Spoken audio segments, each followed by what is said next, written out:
Jadi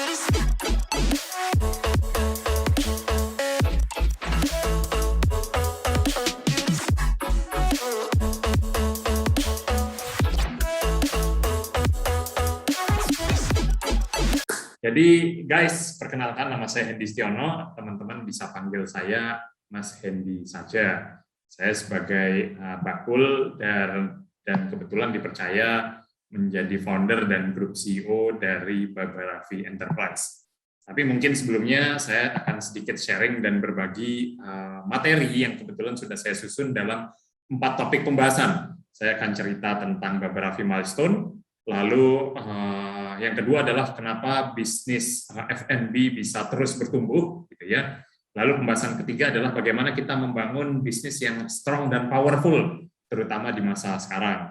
Dan yang terakhir adalah bagaimana cara kita untuk grow our business, terutama untuk teman-teman adik-adik yang sudah punya ide dan pengen menjadi pengusaha muda sukses. Tapi saya pengen tanya dulu, adik-adik boleh jawab di kolom chat, siapa yang bercita-cita pengen jadi pengusaha muda sukses? Boleh jawab di kolom chat. Yang menjawab saya amini mudah-mudahan beneran jadi pengusaha muda sukses.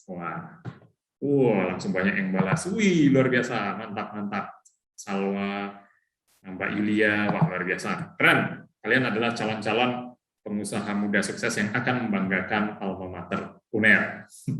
Gitu ya. Oke, saya cerita sedikit. Jadi di awal kebetulan saya memulai bisnis usia 19 tahun, pada saat masih berstatus mahasiswa, betul banget, pas masih kuliah di ITS di Surabaya, saya mulai bisnis pertama saya. Gitu kan? Nah, singkat kata, kebetulan memang tidak ada darah pengusaha dalam diri saya. Jadi tidak ada privilege sebagai pengusaha. Ibu saya adalah seorang guru dan ayah saya beliau bekerja sebagai karyawan di salah satu perusahaan di Timur Tengah, tepatnya negara Qatar. Nah, singkat kata, pada saat saya berkunjung ke negara Qatar, di sanalah pertama kali menemukan ide makanan kebab, hingga akhirnya terinspirasi untuk buka dan berjualan makanan kebab sendiri di Surabaya. Jadi pertama kali saya memulai kira-kira 18 tahun yang lalu, ya di tahun 2003, saya memulai dengan satu gerobak kecil seperti ini. Dengan gerobak berwarna putih, modal awal 4 juta rupiah, saya mulai mendirikan bisnis pertama saya, yaitu berjualan makanan kebab, yang ide dan inspirasinya pada saat jalan-jalan berkunjung ke negara Qatar. Itu semua dimulai dengan 3S, small single step. Jadi bagaimana kita membangun bisnis dengan spirit start small, dream big. Jadi nggak apa-apa kita mulai dari sesuatu yang kecil, tapi punya mimpi yang besar, supaya bisnisnya bisa bertumbuh, berkembang di mana-mana, dan membuka lapangan kerja seluas-luasnya. Jadi ini pertama kali saya mulai, umur 19 tahun, dari satu gerobak putih, ya, yang kemudian mulai kita franchise-kan, mulai kita waralabakan, dan bersyukur saat ini telah berkembang lebih dari 1.000 unit, tidak hanya di Indonesia, namun juga di 10 negara. Jadi ini sebagai satu cerita bahwa Baba Raffi sendiri, brand asli Surabaya yang dimulai di daerah Semolowaru, tepatnya Nginden Semolo. Saya memulai dari depan kuburan Nginden Semolo, ya, lokasi pertama saya, di sebelah warung seafood, ingat banget, gitu kan. Sekarang udah digusur, jadi udah nggak boleh lagi pinggir jalan. Akhirnya kita pindah ke ruko daerah Nginden Semolo. Tapi di situ pertama kali saya memulai di Surabaya. Dan bersyukur ternyata gerai pertama tersebut saat ini telah berkembang di 10 negara, ya. Tidak hanya di Indonesia, tapi juga di 10 negara, dan negara terakhir yang berhasil kita buka adalah di negara India pada bulan Desember tahun lalu. Gitu ya. Nah, dalam perjalanannya ternyata usaha pertama yang saya geluti dengan brand kebab Turki Baba Raffi saat ini telah bertransformasi menjadi sebuah grup holding. Jadi tidak hanya berjualan makan kebab, namun juga bertransformasi menjadi grup holding bernama Baba Raffi Enterprise, yang mudah-mudahan teman-teman pernah mencoba atau minimal pernah mendengar beberapa merek berikut ini. Di antaranya ada Nyapi bersama Ko Edozel, lalu ada Ngikan Yuk bersama Okin, ada Kekinian bersama Armo Arif Muhammad dan Tipang, lalu ada Forestry Coffee, kalau dekat UNER itu ada di Kertajaya sama di Dharma Husada yang di dekat UNER. Lalu ada Nyayap, ya, lalu ada, iya benar banget. Lalu Nyayap ada bersama Ken and Grade, dan yang terbaru ada Menanti ini teh buah-buahan yang kita berpartner dan kolaborasi bersama Germopolin dan Jedia. Tapi ada satu brand lagi yang baru kita launching belum 1 bulan gitu ya, baru 3 minggu yang lalu, bernama Sempatin, patin bakar yang berkolaborasi bersama Babe Cabita, seorang komika yang cukup dikenal di kalangan teman-teman stand up. Nah, lalu banyak yang bertanya ke saya juga, Mas, bisnis apa sih yang menjanjikan terutama di masa transisi pandemi seperti sekarang? Ya, jadi banyak yang bertanya, kebutuhan dasar manusia itu apa sih? Gitu kan? Pasti tidak lepas dari aspek kesehatan. Lalu yang kedua pendidikan, gitu ya. Semua orang pasti perlu sehat dan perlu belajar terus. Jadi pendidikan masih sangat penting. Dan tentu saja bisnis kuliner atau makanan. Jadi potensi bisnis F&B tentu masih menjanjikan karena pada dasarnya adalah semua manusia pasti butuh makan, gitu kan? Sehingga ya saat ini kalau kita mau mulai bisnis, cari yang sesuai dengan kebutuhan dasar manusia, dan salah satunya adalah bisnis F&B atau bisnis makanan. Nah, kalau saya sharing sedikit kenapa menjanjikan sebuah bisnis yang menjadi kebutuhan dasar gitu ya. Saya ambil contoh adalah bisnis kuliner F&B karena ada 3 hal. Yang pertama adalah inovasi yang mudah gitu ya. Kita dengan kreativitas kita sebagai seorang mahasiswa, kreativitas kita sebagai seorang young entrepreneur sudah bisa menciptakan menu-menu yang inovatif dan unik gitu ya. Apalagi sekarang eranya sosial media. Yang kedua adalah lokasi yang fleksibel. Berbeda sama zaman saya dulu, kalau saya mau buka bisnis harus menyewa lokasi yang mahal, yang strategis di dalam mall. Saya buka di Tunjungan Plaza, Royal Plaza, hampir semua mall di Surabaya kita buka gitu ya, dengan biaya yang mahal. Sekarang enggak, kita sudah bisa bahkan buka dari cloud kitchen atau bahkan di garasi rumah kita sendiri yang kita namakan ghost kitchen gitu ya. Jadi mudah banget mulai bisnis. Dan yang terakhir ya ada potensi profit yang berlipat gitu kan, dengan keuntungan yang baik apabila kita bisa memberi pricing yang terjangkau terhadap konsumen. Namun tentu saja juga ada tantangannya. Jadi tidak serta-merta bisnis kuliner itu selalu menjanjikan, tapi juga ada challenges gitu kan. Ada tantangannya. Yang pertama, tantangannya apa sih? Gitu ya. Tantangannya adalah kompetisi yang ketat. Wow, pemainnya semakin banyak, yang berbisnis bisnis kuliner juga tambah banyak. Jadi persaingannya tambah banyak. Terutama untuk teman-teman yang mungkin kemarin pandemi bisnisnya ada yang harus pivot, harus ada yang berubah sektor untuk bisa survive, akhirnya masuk ke sektor kuliner gitu kan. Sehingga inovasi dan kreativitas murni dibutuhkan. Yang kedua adalah health protocol, food safety issue juga menjadi sangat penting dan sudah menjadi kewajiban di aspek bisnis manapun. Dan yang terakhir adanya teknologi yang berubah, adaptasi terhadap digitalisasi dari cara konsumen memesan makanan juga totally berubah yang harus kita beradaptasi. Nah, sehingga dengan cara yang seperti ini tentu saja pandemi membuat segala pola permainan dalam bisnis berubah. Ini yang harus kita beradaptasi, kita harus agile mengikuti pola permainan bisnis yang sudah berubah trennya sekarang, gitu kan? Jadi tadi saya cerita konsumen semakin selektif, lalu tantangan berikutnya juga semakin online connect, gitu kan? Jadi konsumen itu maunya melihat sesuatu di sosial media, pengennya langsung pesan secara online, gitu kan? Apa nih yang lagi viral di sosial media? Wah, misalnya menu croffle lagi booming, akhirnya konsumen pengen langsung pesan secara online dengan cepat, gitu kan? Dan tentu saja easy to reach, jadi semakin banyak store-nya, semakin banyak gerainya yang tersebar, maka mempermudah penetrasi dalam distribusi produk kita kepada konsumen. Gitu ya. Nah, lalu saya akan bercerita bagaimana F&B bisa terus-menerus ada peluang di dalamnya, gitu kan. Jadi kalau tadi saya sudah cerita kenapa bisnis F&B terus bertumbuh, saya juga akan bercerita bagaimana cara kita membangun bisnis yang strong, powerful, dan sustainable. Ini penting banget, terutama buat teman-teman adik-adik mahasiswa.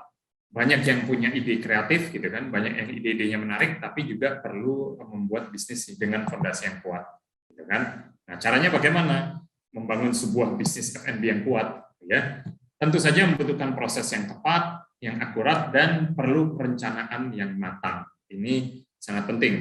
Jadi ibarat kita dalam bisnis ada flow ini yang harus dijalani. Jadi hasil tidak akan mengkhianati proses. Semua selama kita jalani dengan baik secara operational excellence, maka konsumen akan merasa puas gitu ya. Jadi yang membuat konsumen datang dan membeli kembali adalah operasional yang baik serta pelayanan serving customer yang juga baik, gitu kan? Sehingga konsumen akan mau datang dan membeli kembali. Marketing, promo itu bagus dan penting untuk di awal mendatangkan konsumen pertama kali. Namun agar konsumen mau repeat order supaya mau datang kembali, tentu membutuhkan operational excellence dan juga pelayanan yang baik terhadap konsumen. Jadi konsumen akan repeatable, datang dan membeli kembali produk kita. Ya. Jadi ada quote yang mengatakan, don't rush the process, good things take time. Jadi perjalanan kami 18 tahun dalam membangun bisnis tentu bukan perjalanan yang instan, bukan perjalanan yang mudah. There's no elevator to success, you have to take the stairs. Jadi nggak ada sukses yang instan, kita harus menaiki step by step tangganya satu demi satu, sehingga ya bisa melalui semua proses tersebut dengan baik. Nah, lalu terakhir, bagaimana cara kita bisa grow our business? Bagaimana cara kita bisa membangun bisnis yang lebih sustain, lebih maju dan berkembang, terutama di masa sekarang, ya kan? Jadi ada 4 rumus yang sudah saya susun agar membangun sebuah bisnis yang sustainable. Yang pertama adalah simplify the process. Buat proses yang ringkas, kemudian sederhana, dan mudah untuk diterapkan. Ini penting sekali, jadi buat teman-teman yang berencana untuk membangun bisnis apapun, bisnis kuliner ataupun bisnis lainnya, sebisa mungkin prosesnya ringkas, gitu ya. Sebisa mungkin prosesnya simplicity, sederhana, dan mudah untuk diimplementasi. Sehingga pada saat kita mau grow dan scale bisnis kita ke cabang yang lebih banyak, itu bisa lebih mudah dilakukan karena prosesnya yang simplified. Jadi simplify the process ini saya rangkum dalam 3 hal. Simple on preparation, jadi persiapannya harus simple dan mudah. Kedua adalah less contact, quick service. Jadi konsumen maunya serba cepat zaman sekarang. Order kalau bisa nggak sampai 5 menit sampai di rumah kita, gitu kan. Jadi less contact, quick service. Dan yang terakhir, clean dan hygiene, di mana itu sudah menjadi standarisasi di masa sekarang. Health protocol sudah menjadi kewajiban kita dalam menjalankan bisnis kuliner ataupun bisnis apapun, sudah wajib menerapkan health protocol. Nah, sehingga semua bisnis under grup Baba Raffi, ya, dalam kebetulan kita sudah pindah ke kantor baru Baba Raffi Plaza di Jalan Raya Kletek 88. Di situ kita menerapkan proses yang simplified. Jadi dengan lean management, dengan organisasi yang lean, mampu menghandle operasional dari 13 brand yang saat ini berjalan under grup Baba Raffi Enterprise. Nah, itu tadi rule yang pertama. Lalu rule yang kedua, ya, redefine your customer. Kita wajib mempelajari kembali target market dari pelanggan kita dan menentukan pelanggan yang paling sesuai, gitu kan. Jadi target market itu penting karena tidak ada produk yang target marketnya berlaku untuk semua, gitu kan? Apakah target marketnya kelas menengah ke atas, menengah ke bawah, usianya Gen Z, milenial atau keluarga, gitu kan? Itu memiliki strategi yang berbeda-beda dalam melakukan approach dan strategi pendekatan marketing kepada konsumen, gitu kan? Sehingga kalau saya mengidentifikasi 3 hal dalam menentukan target market atau redefine your customer, ini adalah 3 poin yang bisa dilakukan. Pertama adalah find out trend, gitu kan. Kita harus mengetahui dulu tren apa yang sedang berlaku sekarang, gitu kan. Kita cari tahu tren terkini yang ada di konsumen kita dan tidak ada salahnya kita mengikuti tren tersebut. Misalnya beberapa waktu terakhir sedang musim drama Korea dengan judul Squid Game. Wah, itu lagi happening. Akhirnya dengan tema Squid Game banyak sekali teman-teman pebisnis yang memparodikan konten Squid Game dalam video atau dalam produk-produknya, gitu kan, sehingga seolah-olah kita menjadi bagian dari permainan Squid Game tersebut, gitu kan. Itu adalah salah satu cara mengetahui tren apa yang lagi happening sekarang. Nah, tapi bisa juga kita menciptakan tren sendiri. Jadi kita sebagai pioneer yang mempelopori dan meng-create sebuah tren yang kemudian bahkan justru diikuti oleh followers lainnya. Nah, yang kedua adalah buyer persona. Kita mengamati konsumen dengan demografi, lokasi, daya beli, dan perilakunya. Itu amat penting supaya pricing strateginya tepat sasaran. Kalau kita menargetkan Gen Z, milenial, tentu sangat price sensitif. Berbeda dengan target market keluarga atau family yang mungkin secara pricing bisa kita akomodir dengan harga yang lebih tinggi, gitu kan. Sehingga buyer persona ini sangat penting untuk kita tepat sasaran dalam mengeluarkan strategi dari bisnis kita. Dan yang terakhir adalah competitor watch, yaitu memahami apa yang dilakukan oleh kompetitor, gerak-geriknya, terobosan apa yang dilakukan, yang kemudian kita bisa terinspirasi untuk menciptakan added value yang berbeda, sehingga dengan cara tersebut ya kita bisa membuat nilai tambah atau added value baru dari bisnis yang kita jalankan. Nah, ini contohnya. Jadi saya mengambil contoh bisnis menanti, gitu ya. Pada saat kita launch bisnis menanti, kita terlebih dahulu melakukan validasi data terhadap pemain bisnis tech yang ada di Indonesia. Cukup banyak pemain bisnis tech, gitu ya, sehingga kita membuat terobosan dengan mengeluarkan teh rasa buah-buahan, gitu kan, teh dengan buah yang brand menanti tersebut akhirnya mengeluarkan menu bernama matematika, gitu kan. Jadi sesuai dengan Jerome yang identik dengan matematika, jadi kita mengeluarkan menu tersebut dan ternyata sangat digemari oleh teman-teman Gen Z. Dan banyak sekali giveaway, promo-promo yang kita lakukan yang sesuai dengan segmen Gen Z. Contohnya kalau bisa menjawab kuis menggunakan QR code bisa dapat diskon, gitu kan. Kuisnya berisi tebak-tebakan matematika, gitu kan. Jadi belajar dulu nih jawaban matematikanya apa, kalau dia bisa jawab baru dikasih diskon, gitu kan. Jadi itu sangat menarik dalam membangun engagement yang sesuai dengan target market. Kebetulan di sini saya juga berkolaborasi bersama Silvi, pemilik Kopisu, dan juga Bisma, pemilik Masakin Group. Jadi kita berempat berpartner dalam meng-create bisnis menanti. Sama halnya dengan Nyayap. Nyayap sendiri adalah chicken wings Korea, gitu ya, Korean chicken wings. Dan segmentasi tersebut kita ambil karena Ken and Gret sebagai foodies banyak mengulas menu-menu makanan Korea. Dan views-nya cukup tinggi setiap kali mengulas dalam YouTube-nya konten-konten yang berbau Korea, gitu kan. Jadi kita bikin Nyayap yang terinspirasi dari drama Korea Itaewon Class yang sempat booming beberapa waktu terakhir. Nah, lalu yang ketiga adalah rule yang berikutnya, yang nomor 3, kita harus mengeksekusi marketing plan. Jadi set your marketing plan terlebih dahulu, tata ulang rencana promosi, sesuaikan dengan kondisi terkini dari bisnis yang mau kita jalankan, ini juga sangat penting, ya. Sehingga untuk membangun marketing plan ada 3 hal yang bisa kita terapkan, gitu ya.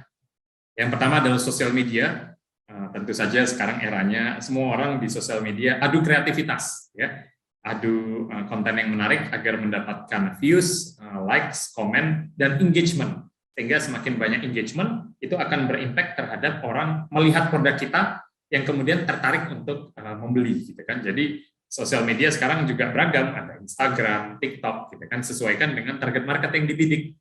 Kalau keluarga mungkin cocoknya Facebook, gitu kan. Milenial lebih cocok Instagram, sementara Gen Z lebih suka menggunakan TikTok, gitu kan. Jadi dengan cara dan tools seperti itu kita bisa menyesuaikan sosial media platform apa yang mau kita fokusin, ya. Yang kedua berikutnya adalah kolaborasi. Ini persis yang saya lakukan. Hampir semua bisnis saya berkolaborasi, baik collab secara menu maupun collab secara brand. Contohnya adalah brand kebab Turki Babarafi, baru saja kita collab menu bersama TikTokers asli Surabaya bernama Stanley Howe. Dan ternyata cukup famous, cukup populer.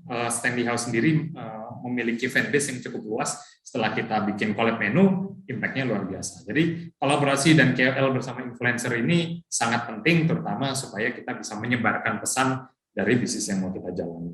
Dan yang terakhir, online channel. Pastikan bisnis teman-teman sudah online ready secara platform, secara visual, bukan hanya tampilan tokonya aja yang ditata dengan baik, tapi tampilan secara online juga wajib diperhatikan secara baik, gitu kan. Menggunakan online delivery service yang sudah ada dan terbuka terhadap adanya online channel delivery yang baru. Ada Shopee Food, ada Traveloka Eats yang lagi banyak memberikan promo. Jadi semakin banyak platform penjualan, maka semakin banyak potensi mendapatkan sales yang lebih besar. Jadi marketing plan, kalau saya ambil contoh Nyapi, kebetulan barang Ko Edozel, YouTubers yang dikenal cukup luas secara nasional, semua kontennya banyak bercerita atau storytelling, gitu kan, dan karena banyak FYP, gitu kan, banyak konten-konten yang viral, akhirnya secara followers juga luar biasa. Nyapi TikToknya sudah di atas 100.000, gitu kan, dan Ko Edozel sendiri juga cukup aktif merepost konten-konten dari teman-teman yang makan Nyapi terus di tag gitu ya, ke Nyapi atau ke Edozel biasanya di repost gitu kan. Jadi ada sebuah kebanggaan sendiri saat kita sebagai konsumen di repost sama public figure. Itu salah satu strategi yang diterapkan. Sama menanti juga menerapkan strategi yang cukup unik, bisa dikatakan ini satu strategi marketing yang baru bernama raw marketing. Jadi raw marketing ini adalah benar-benar apa adanya, dari proses menceritakan bagaimana membangun bisnis di awal, dari test food menunya, bikin menunya dari rasanya masih kacau balau sampai rasanya jadi enak gitu kan. Proses pembuatan logo. Jadi awal logo menanti itu seperti ini. Cuman fotonya Jerome sama Jahian, karena memang nggak ada logo di awal gitu kan. Sampai akhirnya ketemu logo menanti yang sekarang gitu ya. Kemudian melibatkan netizen dalam pemilihan tempat, lokasi membuka gerai gitu kan. Jadi kita tahu di mana sih konsumen ini terbanyak gitu kan. Akhirnya setelah mereka membolling jawaban-jawabannya di kolom komen, akhirnya kita membuka cabang justru di lokasi tersebut. Jadi dengan adanya keterikatan dengan netizen, kita menyebutnya netizen, T-nya itu TA gitu ya, netizen, sehingga adanya engagement yang luar biasa antara brand dengan konsumennya, sehingga begitu cabangnya buka, benar gitu ya, luar biasa. Dan per hari ini dalam usia 5 bulan menanti berdiri sudah ada 120 cabang lebih outlet menanti yang buka di seluruh Indonesia. Nah, baru yang terakhir, rule number 4 adalah improve unique selling point. Gitu ya. Improve unique selling point ini sangat penting dalam mengembangkan program promosi yang sesuai dengan nilai tambah yang berbeda dengan yang ada sekarang. Kan? Nah, apa saja poin-poin yang perlu diterapkan dalam menyusun improve unique selling point dari bisnis kita? Kebetulan saya sudah membuat sebuah tabel, ada 8 poin yang indikator-indikator ini harus checklist semua. Jadi kalau saya mulai bisnis, poin-poin ini harus checklist semua, baru saya mau jalanin. Kenapa? Karena ini tren zaman sekarang, kalau kita mau sukses, harus ada checklistnya, harus ada validasi datanya. Jadi nggak cukup berdasarkan intuisi saja, hanya berdasarkan insting, tapi juga harus disertai dengan data. Yang pertama adalah, kalau kita mau bisnis kuliner atau bisnis apapun, bisnisnya harus online friendly, istilahnya Gojekable, bisa dibuat take away, delivery, online delivery, sehingga mudah dijangkau, dan solusi buat generasi mager, gitu kan, solusi buat teman-teman yang pengennya udah deh lapar order online aja, gitu ya. Nah, yang kedua adalah start small, dream big, seperti yang saya ceritakan tadi. Mulai dengan model yang kecil, minimalis, hemat biaya sewa, kemudian desain interior yang bisa dimaksimalkan. Jadi saya banyak mulai bisnis tuh bukan dengan restoran besar, tapi dengan ruko, kios kecil, berbentuk booth. Jadi dengan cara seperti ini mudah untuk dikembangkan dan di-scale menjadi lebih luas. Nah, yang ketiga adalah viralable, atau bisnis yang dibuat berpotensi untuk bisa viral dengan berbagai strategi marketing, gitu kan, collab, menu unik, gitu kan. Pada saat dipost oleh foodies atau influencer, bisa nggak produknya ini take off, gitu kan? Bisa nggak produknya ini mendapat jangkauan yang luas, gitu kan? Karena nggak semua produk bisa viral. Produk-produk tertentu yang secara visual menarik berpotensi lebih viral dibandingkan produk-produk yang lain. Nah, yang keempat adalah unikable. Produk harus memiliki keunikan yang berbeda dibandingkan dengan produk-produk sejenis yang sudah ada di market, gitu kan. Jadi bisa sesuatu yang baru yang kita tawarkan, bisa sebuah keunikan yang bisa kita tawarkan, sehingga pada saat saya pertama kali bikin bisnis ikan itu gara-gara saya melihat tren bisnis ayam geprek. Karena banyak yang jualan ayam geprek, saya bikin berbeda, saya bikin ikan, bukan ayam ditepungin tapi ikan ditepungin, pakai nasi, pakai sambal, ternyata booming dan meledak. Saat itu kita berkolaborasi dengan Rachel Fenya dan Okin, dan mendapat respon yang luar biasa boom di awal buka pada 3 tahun yang lalu. Nah, baru poin berikutnya kita bisa melakukan sustainability menggunakan 4 poin ini: repeatable, sustainable, affordable, dan juga franchisable.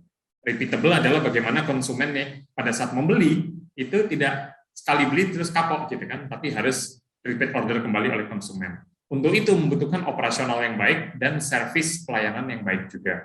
Karena sekali lagi, konsumen akan datang pertama kali dengan marketing dan promo atau diskon yang menarik, tapi konsumen akan datang kembali repeat akibat dari operasional dan service excellence. Sustainable juga sama, kita harus bikin tim manajemen supaya bisnisnya bisa solid dan berkembang secara sustain, sehingga dengan cara seperti itu bisnis bisa berjalan berkelanjutan gitu kan, dan bisa bertumbuh 5 tahun bahkan lebih. Kemudian affordable, bahwa bisa mungkin bisnis harus diciptakan memiliki harga yang terjangkau, value for money, supaya apa? Supaya secara nasional masih bisa dijangkau seluruh kalangan dan memberikan harga yang wajar dengan value yang diberikan, gitu ya. Dan terakhir yang paling penting menurut saya adalah bisnis harus bisa di scale up atau di franchise-kan. Apapun bentuknya, mau franchise, mau pendanaan modal ventura, private equity, atau secara organic growth membuka cabangnya sendiri, semua boleh dilakukan selama bisnis kita terus bertumbuh. Yang nggak boleh adalah kita berdiam diri, pasrah, dan nggak ngapa-ngapain, gitu kan? Itu akan kalah dan ketinggalan dengan adanya pesaing-pesaing baru yang muncul. Jadi bisnis harus grow dan harus terus bertumbuh. Ya, salah satu yang bisa dilakukan adalah dengan men-franchise-kan atau men-scale up bisnis kita dengan sistem franchise. Nah, dengan cara tersebut, akhirnya sebuah bisnis bisa grow dan bertumbuh gitu ya, menjadi sebuah bisnis yang kemudian digemari oleh target marketnya masing-masing, dan salah satunya adalah brand menanti yang pada tahun 2021 bisa dikatakan sebagai salah satu fenomena tren bisnis yang berkembang justru di masa pandemi. Lalu juga yang terbaru ada Babe Cabita dengan Sempatin atau Patin Bakar. Itu kita mengangkat makanan khas Banjarmasin, Patin Bakar sangat terkenal di Banjarmasin, yang kita recreate menjadi satu brand skala nasional, yang insya Allah kita akan segera membuka 7 titik lainnya di seluruh wilayah Indonesia. Sama halnya dengan brand-brand Nyapi. Nyapi juga mengangkat makanan daerah khas NTT gitu ya, sei sapi asap kekinian, jadi dengan bumbu mentai, Korean spicy, kita bikin bumbu yang kekinian, ternyata malah lebih digemari oleh teman-teman masyarakat sebagai konsumennya. Ya, jadi banyak sekali kita melakukan collab menu. Tahun lalu kita bersama Sarah Fajira, penyanyi lagu Lati, kita collab kebab Exala Fajira. Tahun ini kita bikin sama Stanley Howe, seorang tiktokers yang cukup banyak penggemarnya gitu kan, dan konten-kontennya juga cukup sering FYP gitu ya. Nah, terakhir sebelum kita masuk ke sesi tanya jawab, saya sudah menyiapkan sebuah quote bernama pesan Hendy ya untuk teman-teman semua.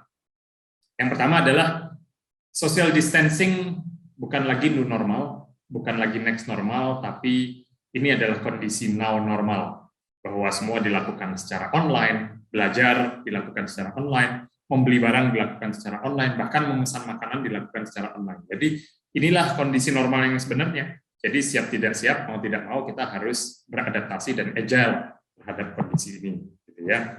Lalu yang kedua, kalau teman-teman mau sukses, mau berhasil sebagai seorang pengusaha muda, kuncinya adalah jangan takut-takut, ya. Jangan takut, jadilah kreatif dan inovatif. Jangan mudah merasa puas, bangun semangat dan ambisi, ya. Berkolaborasi, berpartner, ciptakan added value. Networking itu penting banget, banyak teman, banyak rezeki, banyak ngopi, banyak rezeki, benar banget, dan terus belajar, gitu ya, sehingga apapun yang kita cita-citakan, ya, start dreaming, start doing, mulailah untuk action dan kita jalankan apa yang sudah menjadi mimpi-mimpi kita. Bangun bisnis dengan orang dan partner yang dapat dipercaya kapabilitasnya, sehingga dengan visi dan misi yang sama kita bisa berkembang menjadi lebih luas, karena ada quote juga yang mengatakan if you want to go far, go alone, but if you want to go fast, go together, gitu ya. Jadi cara itulah yang bisa kita bangun bersama-sama. Terakhir, mimpi boleh di langit, tapi langkah nyata dan terencana tetaplah di bumi. Ini penting banget, karena banyak banget yang sharing ke saya, Mas Hendy, saya punya ide bisnis ini, A, B, C, D, dan sebagainya. Saya bilang, ide itu murah, yang mahal adalah eksekusinya. Di saat teman-teman mau berbisnis, yang terpenting adalah bukan idenya, melainkan eksekusinya. Karena ide itu murah, yang mahal adalah eksekusinya. Teruslah berusaha teman-teman, teruslah berinovasi, karena hasil tidak akan mengkhianati proses. Wow. Jadi itu aja sebagai pengantar dan pembuka dari saya. Saya kembalikan lagi kepada teman-teman. Terima kasih. Salam cuan.